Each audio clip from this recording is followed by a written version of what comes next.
What if I told you flowers are hiding secret patterns from you? Humans only see visible light, but bees can see ultraviolet.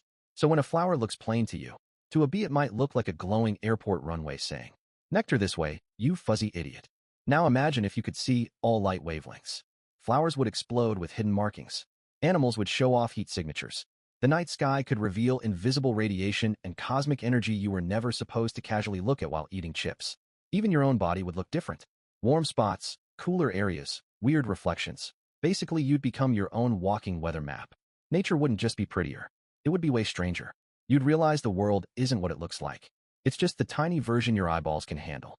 So the real question is nature boring, or are humans just under-equipped?